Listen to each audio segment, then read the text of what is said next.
Imágenes de los bombardeos en Teherán. Una nueva ola de ataques desde Israel a la capital de Irán. El ministro de Salud de Irán ya contabiliza 1.230 víctimas a partir de esta semana de ataques de la coalición entre Estados Unidos e Israel, la mayoría sobre la capital iraní, sobre Teherán. En las últimas horas, los reportes indican además que el aeropuerto de Mehrabad, que es uno de los dos principales de la capital iraní, fue uno de los blancos atacados por la Fuerza Aérea Israelí. Muchísimas gracias, señor Alejandro Casar. Seguimos con las imágenes de lo que ocurre en Oriente Medio, pero durante la semana una de las controversias estuvo muy cerca de ahí con España. ¿Por qué con España? Porque en un principio el presidente Pedro Sánchez, cuando le solicitaron poder utilizar bases españolas conjuntas que tiene con los Estados Unidos, le dijo a Donald Trump que no se utilizarían porque ellos no querían guerra, querían paz, y esto generó una controversia. Pero para tratar de entender cómo se vivió esto en España y cuáles son las repercusiones internas en el país de lo que está ocurriendo bastante cerca de ellos ahí en Oriente Medio, tenemos en comunicación a nuestro compañero Iván Ruiz, que está desde España. Iván, ¿cómo te va? Buen mediodía para vos.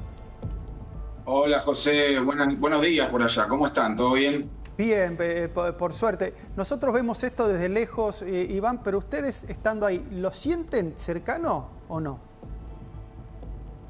Sí, a ver, lamentablemente creo que en España nos acostumbramos últimamente a sentir la guerra más cerca, desde la invasión de Rusia a Ucrania, después la guerra en Palestina. Todo eso se siente un poquito más cerca que estando en Argentina. Y las repercusiones también se sienten porque el gobierno de Pedro Sánchez ha tomado, sobre todo en el conflicto de Palestina y en este conflicto con Irán, una postura muy clara, muy determinante y muy en contra de Estados Unidos, ¿no? Y de Israel. Entonces se siente más porque, evidentemente, a plantear Sánchez esta dicotomía, digamos, entre no a la guerra o sí a la guerra, digamos, como lo plantea el gobierno, es un mensaje que evidentemente llega mucho a la calle, a la gente. Entonces sí, evidentemente se palpa muchísimo, y es un tema del que se habla mucho en el día a día.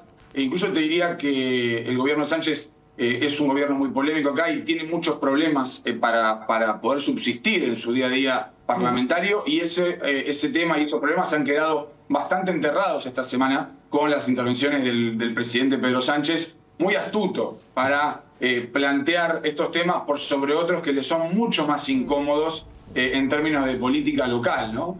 Así que sí, evidentemente es un tema acá muy recurrente, el tema de la guerra, también que ya tiene repercusiones y consecuencias en el bolsillo de los españoles.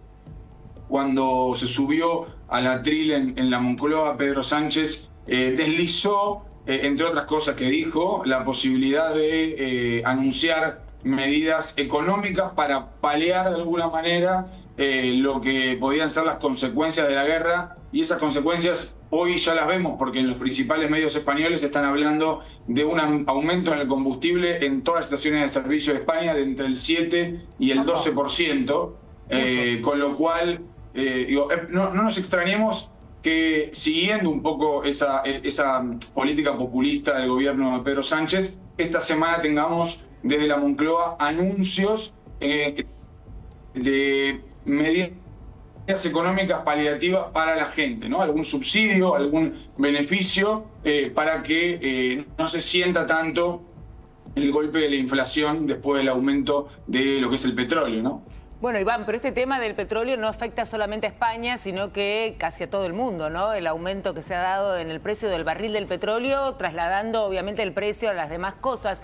Pero en España específicamente, donde Trump dijo de sancionar económicamente al país por su postura en algún momento, ¿crees que la Unión Europea va a respaldar o va a sancionar si ocurre algo así con la política comercial?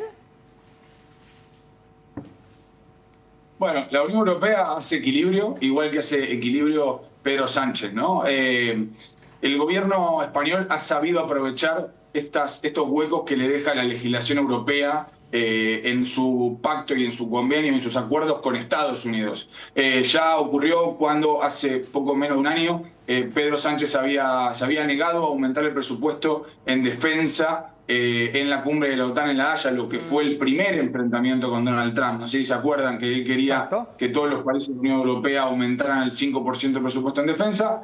Sánchez rechazó públicamente esa medida, pero después toda la Unión Europea lo terminó apoyando, digamos, ¿no? Con lo cual el presupuesto al final va a tener que salir en gran parte de España también.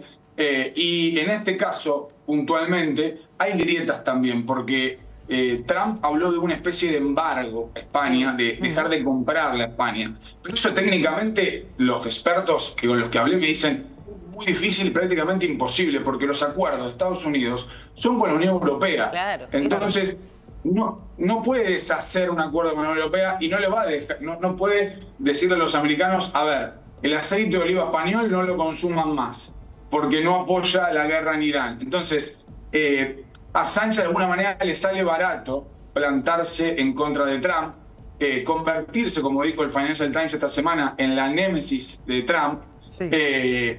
Digamos, políticamente le sirve muchísimo porque se planta como un líder socialdemócrata europeo que enfrenta a Trump, y eso le genera muchos votos y mucho apoyo de la izquierda en España y sobre todo en España, ¿no? Pero también en el resto de Europa. Iván, y le sirve, digo, también esto a Pedro Sánchez, digo, para ponerse en el recorte, entendeme bien el sentido, digo, y tapar otras cuestiones, ¿no? Porque viene siendo alguien muy cuestionado durante ya mucho tiempo por otras diferentes cuestiones, tal vez que compliquen mucho más su gobierno que este tema puntual de la guerra con Irán. Totalmente. Aquí en España se lo conoce como el superviviente, creo que en Argentina también, digamos, ¿no? Ha sorteado todo tipo de crisis, desde políticas, crisis vinculadas al terrorismo de ETA, crisis vinculadas a desastres climáticos, apagones. Sánchez es un resiliente político y sabe, justamente cuando uno habla con los expertos, tiene muy claro cómo manejar el manual de crisis y sobre todo la comunicación. Y esto, él le viene bárbaro todo esto para tapar. Por eso hablaba de esta postura que él se sube al atril, incluso cuando uno lo veía en la Moncloa, que se subió al atril y habló y se puso ahí como el opositor, casi que se subió al ring con Donald Trump, se le notaba cómodo. ¿Viste? Cuando alguien se siente cómodo en su lenguaje gestual, en su forma de hablar, en su tono, mucho más cómodo que las últimas veces que había tenido que subir a dar explicaciones, por ejemplo, por la tragedia de los choques de trenes en Córdoba, por ejemplo, por los hechos de corrupción dentro del Partido Socialista, y muchos otros temas y muchas otras crisis más que tuvo que sortear su gobierno. Con lo cual, a esto le viene bárbaro a Sánchez para barrer un poquito el polvo abajo de la alfombra, ¿no? Y claro, siempre es más fácil poner al enemigo afuera, ¿no? Que en el propio gobierno y en su propia política. Iván, pero en algún momento, en estos últimos días, desde algunas fuentes norteamericanas decían que España había cambiado un poco su postura, que había cedido y que haría, si es necesario, algún tipo de apoyo logístico o de alguna naturaleza. En definitiva, ¿esto ocurrió o realmente sigue con su postura negativa? Pedro Sánchez. Ocurrió y 24 horas después de que él se subió al escenario ahí en Moncloa, con toda esa puesta en escena, él disfrutó y sigue disfrutando porque las encuestas le dan muy bien después de que dijo ese no a la guerra. La postura de España es no a la guerra. Le dieron muy bien las encuestas en las mediciones flash que se hicieron acá en España, pero un día después aparece la ministra de Defensa anunciando que ese no a la guerra no era tan así, porque el buque Cristóbal Colón, que es el más tecnológico, el más grande además, que está tripulado por casi 200 militares españoles, iba a acompañar los ejercicios de defensa militar que comanda el buque Charles de Gaulle de Francia. Recordemos que la retórica de Macron apenas un día antes que Sánchez había sido muy distinta. No era no a la guerra, sino Francia va a ampliar el programa nuclear. En cambio, bueno, y por eso, entre otras cosas, envió el buque Charles de Gaulle. Bueno, España, con una retórica totalmente distinta, termina siendo los mismos hechos, digamos, ¿no? Claro. Hoy por hoy, el buque Charles de Gaulle encabeza una flotilla de varios buques europeos que están dando la vuelta desde el Mar del Norte para atravesar el Estrecho de Gibraltar y llegar hasta Chipre, que es el lugar más oriental del mar Mediterráneo, y ahí se van a congregar y ahí van a estar atentos a cualquier acción militar de Irán. Recordemos que Irán atacó el lunes una base del Reino Unido en Chipre, que fue la primera vez que atacó suelo europeo, porque Chipre es parte de la Unión Europea, y entonces esta acción defensiva está motivada justamente por ese ataque de Irán. Y además, por si faltara a un apoyo del gobierno español a la flotilla y a la guerra, digamos, en este caso a través de la defensa, va a haber otro buque español, que es el buque Cantabria, que se va a acercar hasta esta flotilla cuando pasen por el Golfo de Cádiz para ayudarla a cargar combustible y otros elementos de logística para que puedan seguir rumbo a Chipre. Con lo cual, una cosa es lo que se dice y otra cosa, evidentemente, es lo que se hace. Iván, cortita, una pregunta tiene Ale Casar para vos. ¿Cómo te va, Iván? Preguntarte de si está en condiciones Pedro Sánchez de aislarse de los Estados Unidos. No, no está en condiciones de aislarse y España es un aliado histórico de Estados Unidos y de la OTAN y no hay ninguna posibilidad que España salga ni de la OTAN ni de Estados Unidos, ni rompa la alianza con los Estados Unidos, porque aparte la alianza con Estados Unidos es de la Unión Europea y si hay algo que justamente defendió Sánchez es, o postuló por lo menos, es intentar volver a los valores pacíficos de la Unión Europea.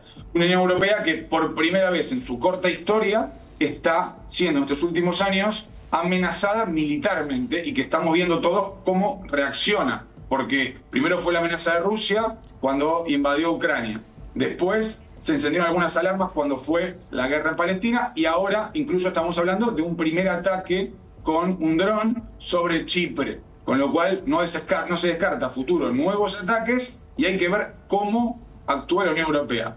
El discurso de Macron creo que fue un preludio de qué puede pasar en Europa.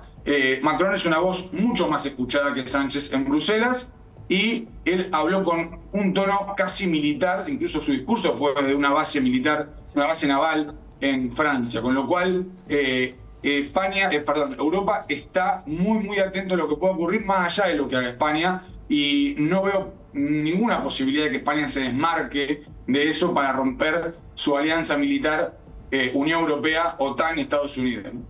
Iván, muchísimas gracias por la comunicación, un placer verte y leerte también todas las semanas en el diario. Que tengas un buen fin de semana.